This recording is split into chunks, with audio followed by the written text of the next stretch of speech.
Hello guys, सो mic testing के लिए फिर से हम लोग बाहर आए।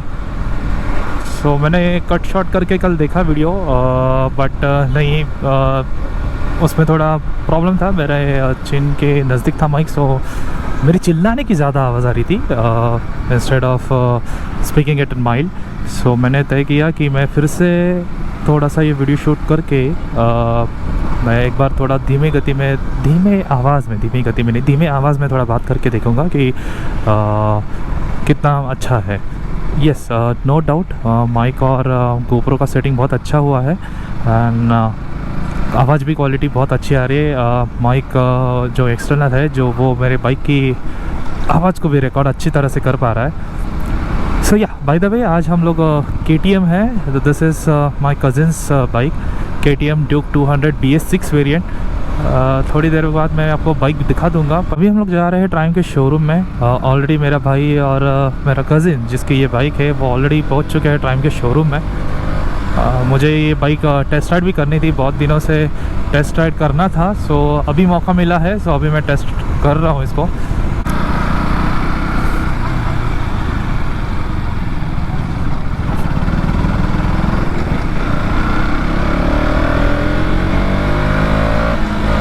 wanted to test this bike for long, but हुआ नहीं था कभी टेस्ट राइड करने के लिए। मुझे KTM 390 बहुत काफ़ी पसंद आई थी, सो मैं थोड़ा कंफ्यूज था कि whether to go for Himalayan, Bajaj Dominar, KTM 390 और या फिर एडवेंचर का भी 390 में थोड़ा सोच रहा था, बट अगेन कंफ्यूज था। So at that point of time मेरे कज़िन ने ये बाइक परचेज़ की थी, मतलब बुक की थी, नॉट परचेज़, बुक की थी। तो कभी समय नहीं मिला था कि मैं इसको टेस्ट राइड कर लूँ। सो आज मुझे समय मिला है इसको टेस्ट राइड करने के लिए। सो दोनों टेस्टिंग हो जाएगा, मेरा गोप्रो का माइक भी एंड KTM ड्यूक 200 भी।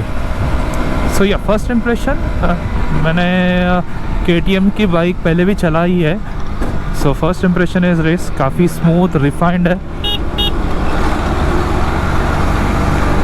BS6 है तो पहले से इसकी जो एग्जॉस्ट नोट है थोड़ा बहुत रिफाइंड हुआ है।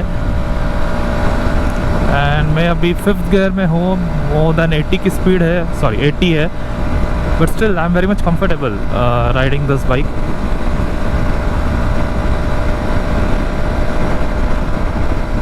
Breaking I would say can be improved a bit, थोड़ा अर्जेंसी नहीं लग रहा है मुझे ब्रेक्स में, बट स्टिल पता नहीं, मेरा शायद राइडिंग क्वालिटी वैसा रहेगा, पता नहीं। I am not very much expert in reviewing the bike, but still ये मेरा है कि ब्रेकिंग काफ़ी इम्प्रूव हो सकती है।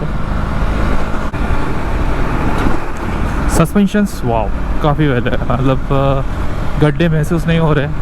एंड पिकअप का तो जवाब नहीं। आई मीन मेरे पास पल्सर 150cc है और उसके बाद मैं उसके कंपैरिजन में अगर मैं बाइक चलाता हूँ then I have discover Activa, but उसके कंपैरिजन में अगर मैं ये बाइक देखूँ 200cc, then again 4th gear 3rd gear it doesn't matter, ये आसानी से पिकअप कर लेती है। Yes, bike is very much nimble, easily flickable है। सो ट्रैफिक में मैन्यूवर करने के लिए कुछ भी प्रॉब्लम नहीं। The only problem would be this bike would be कि इसकी seat height, I mean I am 5 feet 8, but still मेरे दोनों पैर एक साथ ग्राउंड पे सीधी तरह से फ्लैट नहीं टच होते। I need to tip to it, but yes, but on one side थोड़ा सा इंक्लाइन करने पे भी I can easily flat foot on the ground.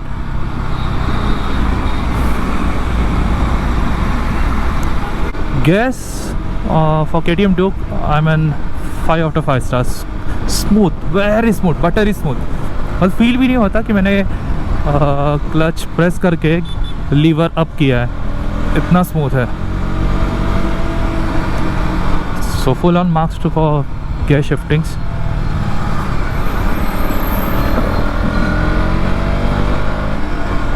अभी मैं पिलियन राइडर के साथ हूँ, so pillion rider is not other than my father and he बस, but yes, I would love to take this bike without a pillion rider and test and check the performance, not test, check the performance of the bike.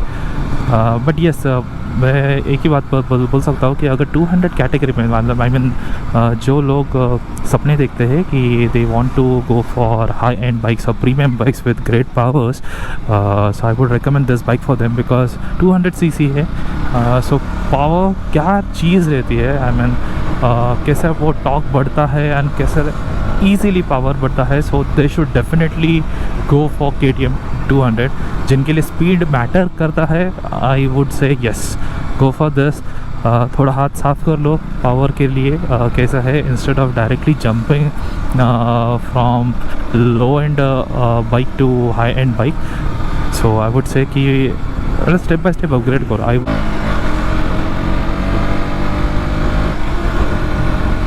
Yup, very easy shifting man, very easy shifting.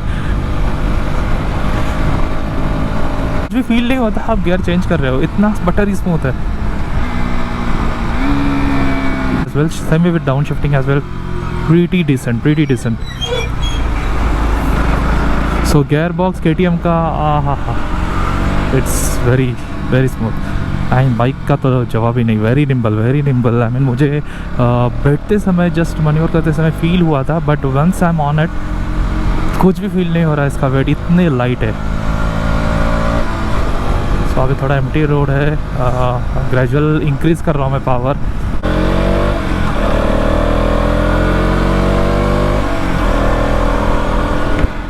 Just एक complaint है KTM 200 का कि अगर इन लोग ने ये bike को भी अगर डिजिटल डिस्प्ले है बट कलर डिस्प्ले अगर दिया रहता तो काफ़ी मज़ा आता. मतलब जो जिनका बजट नहीं है, so they will definitely go for KTM 200.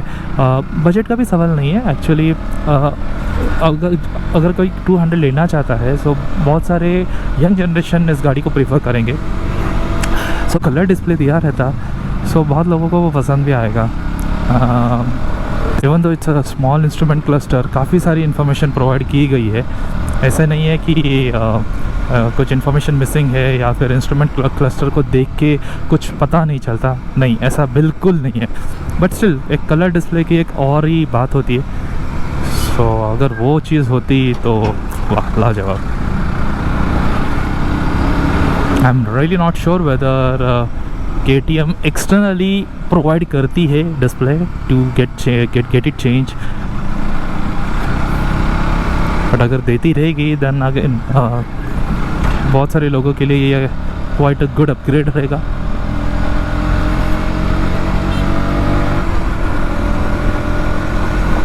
बाकी यार बाइक मस्त है. yes, अगर मैंने पहले भी ये चलाई होती then I would have gone for this bike. But again problem एक ही है कि आपको डिसाइड करना है कि आपको ये बाइक किसके लिए चाहिए. The only thing that would come to my mind is the price tag of this bike. कि इतने प्राइस में अगर कोई दूसरी बाइक है तो शायद वो अगर किसी के दिमाग में आता है दैन अगेन वो थोड़ा सवाल आएगा. दैन डेफिनेटली बहुत सारे बाइक ऑप्शंस है available. I want to go for Hero Xpulse as well test ride. That's really best budget bike I would say. But again अभी उसके बारे में कुछ कमेंट नहीं करेंगे हम लोग बिकॉज अगेन मैंने टेस्ट राइड नहीं की है. So let's not go into it. But KTM thumbs up. और अभी हम और भी चलाएंगे बट अभी फ़िलहाल टाइम शोरूम आ गए तो जिस काम के लिए आए पहले वो काम निपटा लेते हैं एंड देन बाकी का देखते हैं.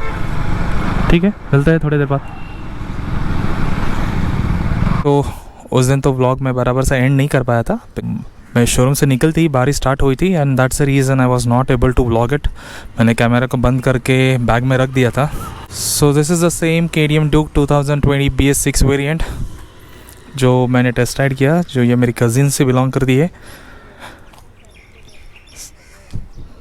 सो जस्ट मैं ये वॉक अराउंड दे रहा हूँ ये बाइक का. अभी फ़िलहाल फिर से बारिश का माहौल हो गया, so I can't take this bike out. So this is nothing but the DRL. Let me show that to you.